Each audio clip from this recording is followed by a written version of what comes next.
तो मेरी जान खूब मजा आया ना स्क्विड गेम का सीजन 3 देखकर। मुझे तो बहुत मजा आया यार। अच्छा एक बात पूछूं, स्क्विड गेम सीजन 3 में 3 गेम देखने को मिलती है, इनमें से कौन सी गेम तुमको अच्छी लगी थी? बोले तो डेंजरस भी और इमोशनल भी। तो इस वीडियो में स्क्विड गेम सीजन 3 की तीनों गेम को डिटेल में एक्सप्लेन करूंगा। उसके बाद ये भी जानेंगे कि कौन सी गेम सबसे बेस्ट थी भाई। तो चलिए शुरू से शुरू करते हैं ना। Number 1 hide and seek. तो फोर्थ गेम होती है हाइड एंड सीक। इस गेम का रूल होता है कि सभी प्लेयर को रेड बॉल और ब्लू बॉल में से एक चूज करना होगा, वो भी गम मशीन से। ऐसा नहीं है कि तुम रेड बॉल चूज करोगे तो वही मिलेगा। मशीन अपने हिसाब से बॉल गिराती है। बाकी जिस भी प्लेयर को जो भी बॉल मिले उसके बाद गेम को खेलने के लिए 30 मिनट का समय दिया जाएगा, जिसमें ब्लू वाले प्लेयर को छुपना है। उन्हें एक की दी जाती है जिससे वह दरवाजे को खोलकर छुप भी सकते हैं और बाहर भी निकल सकते हैं। वही रेड प्लेयर को एक चाकू दिया जाता है जिससे उन्हें ब्लू वाले प्लेयर को मारना पड़ेगा। हर रेड प्लेयर को कम से कम एक ब्लू प्लेयर को मारना होगा,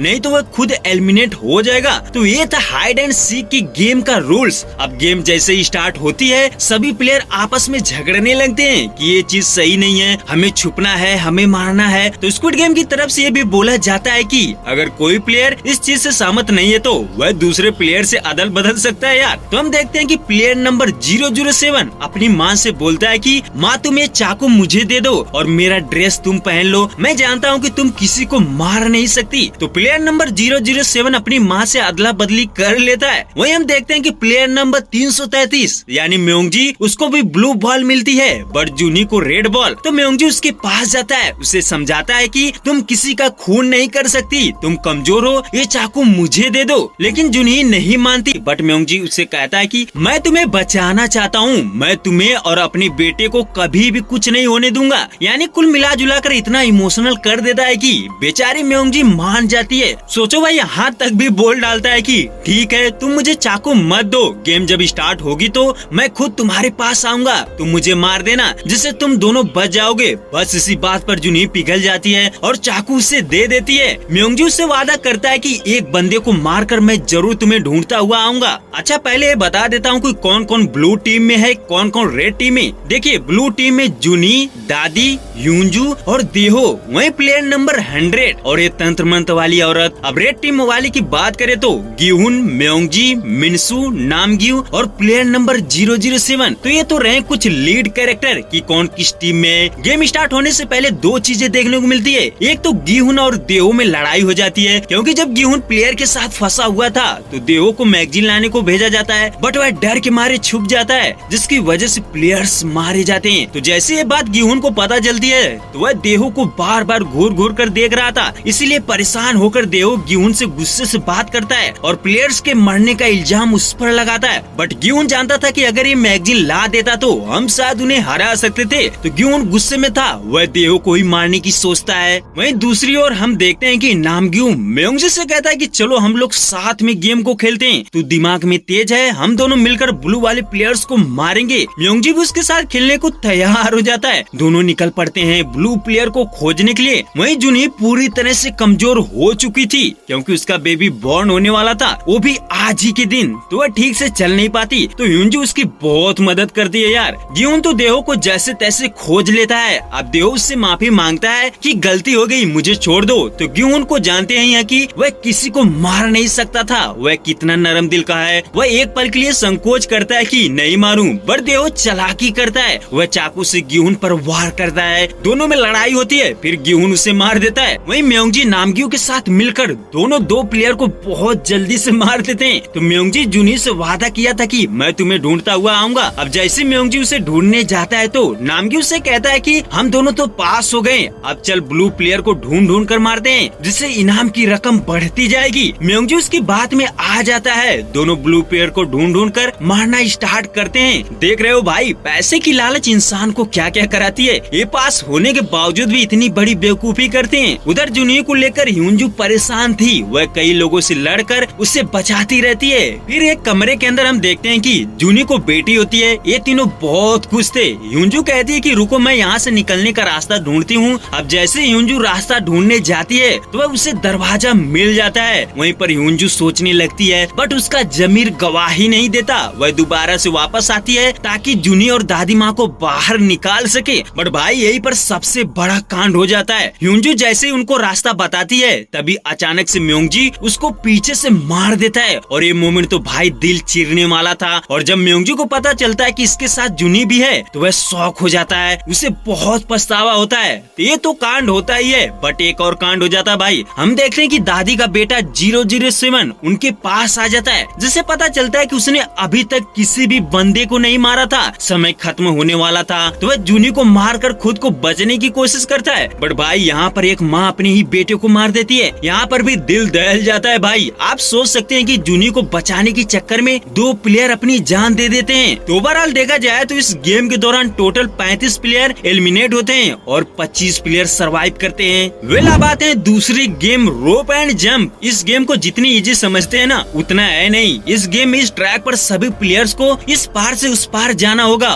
वहीं दोनों डॉल रस्सी को घुमाएंगी। अगर रस्सी किसी भी प्लेयर से जरा भी टच हुई तो समझो काम तमाम। तो इस गेम को भी खेलने के लिए 30 मिनट का समय दिया जाता है। अब गेम स्टार्ट होती है, दोनों डॉल रस्सी घुमाना शुरू करती है। तो हम देखते हैं कि इस बार गिहुन जूनी का साथ देता है, क्योंकि दादी माँ जब मरती है तो वह गिहुन को बोलती है कि तुम उसकी मदद करना। तो गिहुन जूनी से वादा करता है कि मैं तुम्हें कुछ होने नहीं दूंगा। हालांकि जूनी के पैर में चोट लगी होती है, जिसके चलते वह ट्रैक पर चल नहीं सकती थी। तो हम देखते हैं कि इधर सभी प्लेयर डरे हुए थे, वह सोच में पड़े थे कि पहले कौन जाएगा पहले कौन जाएगा। तभी हम देखते हैं कि नामग्यू ड्रग्स के नाम मिलने की वजह से पागल हो रहा था। उसका लॉकेट खो चुका था जो मिन्सू के पास था। तो मिन्सू से लॉकेट दिखाकर ट्रैक पर फेंक देता है। अब नामग्यू को तो हर हाल में जाना पड़ता, वह ड्रग्स के बिना पागल हो रहा था। तो नामग्यू ट्रैक पर चलना स्टार्ट करता है और बड़ी ही मुश्किल से रस्सी को कूदते हुए जाता है। और जब लॉकेट पाता है तो वह देखता है कि उसमें ड्रग्स की गोली नहीं थी, लॉकेट खाली था, जिसकी वजह से रस्सी तेजी से आती है और नामग्यू नीचे गिर जाता है। उसके बाद गिहुन बेबी को लेकर उस पार जाने को कहता है। वह जूनी से कहता है कि तुम यहाँ पर बैठे रहना, मैं वापस आऊंगा तुम्हें लेने के लिए। तो गिहुन बेबी को बांध कर ट्रैक पर चलना शुरू करता है और बड़ी मुश्किल से ट्रैक पार कर लेता है। उस पार जाकर जैसे बेबी को रख कर वापस आने की सोचता है तभी सभी प्लेयर ट्रैक पर आ जाते हैं। वह आगे बढ़ना स्टार्ट करते हैं। हम देखते हैं कि ये बंदा गेम को और क्रिटिकल बना देता है। वह गिहुन के बाद आता है और जो भी प्लेयर ट्रैक पार करने को होता है उसे वह धक्का मारकर गिरा देता है, जिससे सभी प्लेयर ट्रैक पर ही फंसे रहते हैं। वह ट्रैक पर ही कूदते रहते हैं। अगर आगे बढ़ेंगे तो ये बंदा उन्हें धक्का दे देगा। अब गिहुन उस प्लेयर को डांटता है। वह कहता है कि सभी को यहाँ आने दे, नहीं तो मैं तुझे धक्का दे दूंगा। वहीं म्योंगजी जूनी के पास जाता है। वह कहता है कि तुम यहाँ क्यों बैठी हो, चलो मेरे साथ चलो। जूनी उससे बहुत डांटती है। वह कहती है कि मुझे तुम पर भरोसा नहीं है, तुम मुझसे दूर रहना। हालांकि म्योंगजी को पता नहीं था कि उसका पैर खराब है और जब पैर देखता है तो समझ जाता है कि ये नहीं चल सकती। अब हम देखते हैं कि प्लेयर धीरे धीरे करके ट्रैक को पार करते जाते हैं, लेकिन बहुत देर हो जाती है यार। सिर्फ 1 मिनट बचा था। गिहुन जैसे ट्रैक से उस पार जाने की सोचता है तो जूनी उसे मना कर देती है। वह कहते हैं कि आप मत आइए, आपको कुछ हो जाएगा तो मेरी बेबी का क्या होगा, तुम्हें उसका ख्याल रखना है। और फिर यह कहकर वह ब्रिज से नीचे गिर जाती है। और ये मोमेंट तो रुला दिया था यार, आंखों से आंसू निकले थे, जिसके लिए ह्यूंजू और दादी माँ ने अपनी जान दे दी थी। वह खुद को खत्म कर देती है और किसी भी ने ऐसा एक्सेप्ट नहीं किया होगा यार कि जूनी ऐसे मारी जाएगी। मैंने तो बिल्कुल नहीं सोचा था। वेल जो भी है, अब आते हैं सबसे सरप्राइजिंग गेम की तरफ। तुमने सोचा भी नहीं होगा कि स्क्विड गेम मेकर्स ने लास्ट गेम्स को इतना बवाल बना सकते हैं। तो इस गेम का नाम होता है स्काई टावर। बोले तो बचे 9 प्लेयर को एक ऊंचे टावर पर ले जाया जाता है। पहले मैं क्लियर कर देता हूँ कि प्लेयर 8 ही थे, बट फ्रंट मैन ने बेबी को भी प्लेयर डिक्लेयर कर दिया था ताकि गेम और भी मजेदार हो सके। वैसे तो बेबी को उसकी माँ का ही नंबर दिया जाता है 222। अब सभी प्लेयर को ऊंचे टावर पर ले जाया जाता है। वहाँ हम देखते हैं कि 3 टावर होते हैं अलग अलग स्ट्रक्चर के। बोले तो फर्स्ट स्क्वायर, सेकंड ट्रायंगल और थर्ड सर्कल। तो गेम के रूल के हिसाब से सभी प्लेयर को पहले स्क्वायर पर गेम खेलेंगे, फिर ट्रायंगल पर और लास्ट में सर्कल पर। यानी हर एक टावर पर कम से कम एक प्लेयर को एलिमिनेट करना पड़ेगा। तो जैसे ही गेम स्टार्ट होती है तो 6 प्लेयर अपनी टीम बना लेते हैं, जिनमें से एक अपना म्योंगजी भी था। अब 3 प्लेयर बचते हैं, मिन्सू, बेबी और गिहुन। तो ये 6 प्लेयर प्लान बनाते हैं कि इन तीनों को हर एक टावर पर से नीचे गिरा देंगे, फिर हम 6 लोग बच जाएंगे। हालांकि इतना आसान नहीं था यार। वह सबसे पहले बेबी को मारने की सोचते हैं, बट अपना गेहूं तो इतनी आसानी से मारने देगा नहीं। वह बेबी को बहुत मजबूती से पकड़े रहता है, वह उससे अलग नहीं होता। अगर वह बेबी के साथ गेहूं को भी मार देते तो उनमें से एक प्लेयर को मरना पड़ता। तभी हम देखते हैं कि म्योंगजी अपना दिमाग लगाता है। वह कहता है कि हमें सबसे पहले तो मिन्सू को मारना चाहिए, इससे अगले टावर पर देख लेंगे। तो म्योंगजी के कहने के हिसाब से प्लेयर्स मान जाते हैं। फिर भाई साहब म्योंगजी तो हरामी निकला, वह मिन्सू को धक्का दे देता है। इसके बाद सभी प्लेयर सेकंड टावर पर जाते हैं। वहाँ पर वह गेहूं से बेबी को छोड़ने की बहुत कोशिश करते हैं, बट वह नहीं देता। अब यहीं पर म्योंगजी पलटी मार देता है। वह गेहूं की तरफ हो जाता है और खुद को बताता है कि मैं ही इसका बाप हूँ। अब जितने भी लोग थे सभी हैरान हो जाते हैं। तो म्योंगजी अपने बेटे को बचाने के लिए गेहूं के साथ मिलकर बचे हुए प्लेयर को मार देता है। हालांकि एक प्लेयर और बचा होता है जिसे पीट पीट कर जख्मी किए होते हैं। तो अब टोटल प्लेयर थे 4। तो म्योंगजी सोचता है कि इसे अगले टावर पर ले जाएंगे और वहाँ से नीचे गिरा देंगे, जिससे गेहूं,